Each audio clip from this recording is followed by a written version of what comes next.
Baik pemirsa, kita akan lanjutkan perbincangan. Sudah ada satu narasumber lagi yang bergabung dengan kita secara daring, yaitu Bapak Syarif Sulaiman Ahdi selaku Kajari Jaksel. Assalamualaikum warahmatullahi wabarakatuh. Selamat malam Pak Syarif. Baik Pak Syarif, sepertinya kami masih ada kendala untuk bisa menghubungi Pak Syarif, tapi kami akan coba lagi perbaiki komunikasi kami dengan Pak Syarif. Kita akan lanjutkan kembali dengan Bang Aristo. Bang Aristo, apakah kemudian ketika sudah selesai ini saat ini, David sudah menyerahkan surat tidak mau ada yang namanya diversi dan sebagainya, sudah tertutup totalkah atau masih ada jalan sebenarnya bagi anak yang berkonflik dengan hukum ini untuk bisa kembali mendapatkan kesempatan diversi tadi itu? Gini, secara normatif aparat penegak hukum, ya polisi, jaksa, dan hakim itu dia wajib sebenarnya mempromosikan diversi. Itu yang tadi saya bilang treatment khusus. Jadi memidanakan anak ini adalah jalan terakhir sebenarnya. Kalau bisa dihindari, kalau tidak bisa terpaksa ya sudah. Makanya norma mengatakan bahwa aparatur penegak hukum itu wajib mempromosikan nih konsep diversi ini. Nah, hakim pun kan sekarang sudah dilimpahkan kan, sudah berkas lengkap itu kan artinya akan segera disidang. Hakim itu juga sebenarnya diwajibkan menjadi fasilitator diversi, artinya mempromosikan diversi. Baik. Secara norma. Akan menawarkan lagi. Ya, akan mencoba menawarkan, tapi saya nggak yakin itu akan dilakukan karena kita lihat ada yang namanya variabel tekanan publik. Rasanya kan mata kan semua ke sana, artinya hakim ini sangat hati-hati. Nanti kita lihat apakah dia menawarkan itu, atau sebatas menawarkannya juga setengah-setengah karena memang kewajiban undang-undang. Nanti kita lihat prakteknya seperti apa. Baik. Tapi ini semua tertutup, karena sistem peradilan anak ini nggak bisa kita lihat, semuanya tertutup, berbeda dengan sidang-sidang yang lain. Betul. Balik lagi ya tadi konsepnya, karena melindungi anak supaya anak tidak menjadi trauma, gitu. Ketika dihakimi oleh hakim dan begitu banyak orang. Iya, nah ini kita sepertinya sudah bisa kembali terhubung dengan Bapak Syarif Sulaiman Ahdi selaku Kajari Jaksel. Assalamualaikum warahmatullahi wabarakatuh. Selamat malam Pak Syarif. Waalaikumsalam warahmatullahi wabarakatuh. Selamat malam Mbak. Baik. Mohon maaf tadi terputus. Nggak apa-apa Pak Syarif. Baik Pak Syarif, kita lanjutkan. Pak Syarif, tadi kami memang sudah mendapatkan informasi, kami juga sudah mendengarkan pernyataan Bapak yang mengatakan bahwa dari pihak korban sudah ada surat kemudian secara tertulis yang mengatakan menolak adanya peluang untuk menyelesaikan kasus ini di luar jalur hukum. Mungkin Bapak bisa jelaskan termasuk juga apa alasan dari pihak korban Pak mengenai hal ini. Silakan Pak. Ya, terima kasih. Jadi memang seperti statement saya tadi pada saat selesai tahap 2, bahwa memang untuk anak yang berkonflik dengan hukum, istilahnya seperti itu dalam semua tingkatan itu memang wajib untuk dicoba dengan jalur di luar pengadilan atau dikenal dengan sistem diversi. Nah dalam hal ini di penyidik pun sudah ada surat dari yang bersangkutan dan mereka korban menolak untuk dilakukan diversi.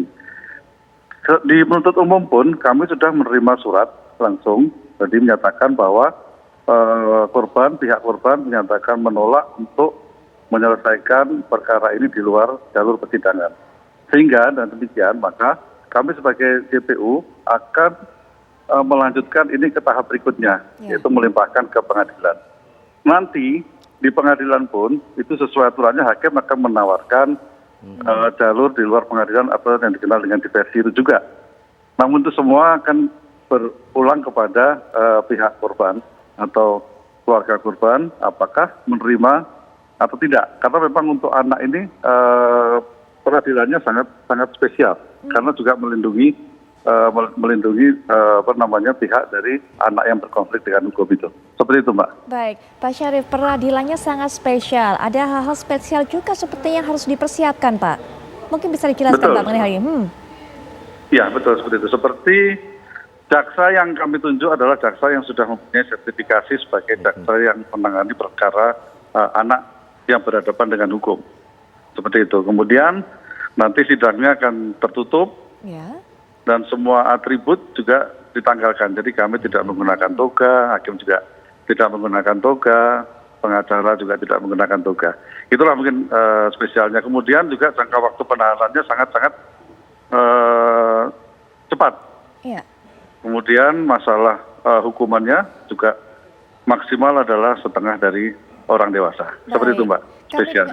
Kami dengar Bapak pernyataannya sebelumnya juga menjelaskan bahwa sudah menyiapkan 7 jaksa khusus yang memang ini memiliki kualifikasi tertentu untuk bisa ataupun juga menangani kasus ini yang terkait dengan anak di bawah umur, Pak.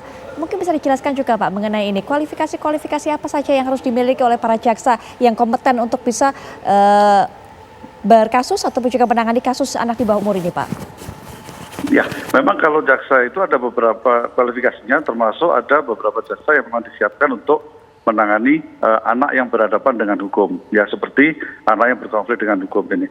Ada banyak peraturan yang melindungi atau melindungi dari hak-hak anak yang berkonflik dengan hukum itu, sehingga itu merupakan satu hal yang ekstra yang harus dikuasai betul oleh seorang jaksa. Bagaimana caranya untuk menaruh seorang anak ya di hadapan pengadilan yang belum cukup umur, itu merupakan hal yang sulit untuk kita lakukan. Memang sulit untuk dilakukan, dalam tanda kutip adalah kita harus memahami juga psikologi seperti anak itu. Seperti itu, Mbak, kurang lebih. Baik, psikologi anak betul-betul diperhatikan dalam kasus ini. Walaupun anak tersebut statusnya adalah anak yang berkonflik dengan hukum. Kembali lagi masalah surat tadi. Salah satu syaratnya Bang Aristo yang saya sempat dengarkan adalah syarat untuk kemudian tercapai diversi atau kemudian tidak mau diversi sama sekali adalah adanya kesepakatan dari dua belah pihak. Baik itu kemudian pelaku dan juga korban. Tapi kita tahu korban ini kan David masih belum sadar, belum bisa mengemukakan keinginannya. Bagaimana kemudian dengan hal ini? Jadi gini, kalau di petunjuk teknis kejaksaan juga Pak Kajari pasti tahu, kalau untuk kejahatan yang berat, ya yang serius, misalnya ini kan serius nih, soal penganiayaan berencana itu harus dari anaknya. Tapi kalau kejahatan yang lebih ringan itu bisa dari wali atau orang tua, kesepakatan persetujuannya. Nah, saya nggak tahu apakah surat yang didapatkan oleh Pak Kajari ini berasal ditandatangani oleh David langsung ataukah dari walinya sepengetahuan David.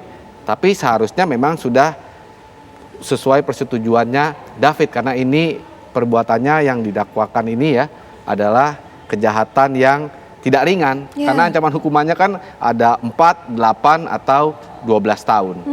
Ya, Pak Syarif mungkin bisa dijelaskan juga Pak, bagaimana mengenai surat itu Pak? Apakah memang sepengetahuan dari korban, dari Davidnya? Karena setahu saya mungkin David juga hingga saat ini juga masih belum sadar, masih belum tentunya bisa menentukan sikap dan memilih bagaimana metode kelanjutan dari penyelesaian kasus ini, Pak Syarif. Ya, jadi gini Pak, untuk surat itu tadi memang dibuat oleh kuasa. Nah, kuasa itu adalah kuasa dari David dan keluarganya, seperti itu. Sehingga itu sudah kami anggap mewakili suara dari David ataupun dari walinya atau dari orang tuanya. Seperti itu, Mbak. Jadi ada syarat-syarat tertentu, kondisi-kondisi tertentu di mana korban ini kemudian bisa diwakilkan oleh walinya begitu ya Pak? Betul, seperti itu. Baik, Pak Syarif terima kasih sudah berkenan untuk bisa memberikan keterangan kepada kami Pak mengenai kasus ini. Sekali lagi terima kasih untuk waktunya. Bang Aristo mungkin terakhir penutup Pak. Ya. Jadi sekali lagi peradilan anak ini spesial tadi ya, khusus. Kenapa? Karena logikanya adalah tindak pidana atau kesalahan yang dilakukan anak itu bukan sepenuhnya kesalahan anaknya. Bisa juga kesalahan didik atau lingkungan. Oleh karena itu, undang-undang norma memberikan special treatment kepada dia. Dan diversi ini adalah salah satu bentuk special treatment.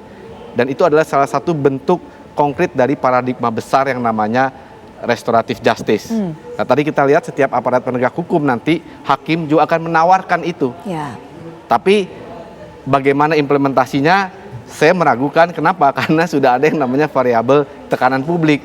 All eyes kan sekarang di perkara ini. Jadi hakim itu akan sangat hati-hati karena kan bisa-bisa memantik kegaduhan hukum lagi. Kalau tiba-tiba wah ternyata kesepakatan, ternyata dia lepas. Ya bebas begitu saja, walaupun orang kan nggak gampang mencerna tadi konsep restoratif justice dan diversi, kan orang pengen lihat itu kan adalah bagaimana keadilan itu, hukum itu ditegakkan dalam perkara ini. Baik, Bang Aristo, terima kasih sudah memberikan informasi kepada kami, sudah mengedukasi masyarakat juga.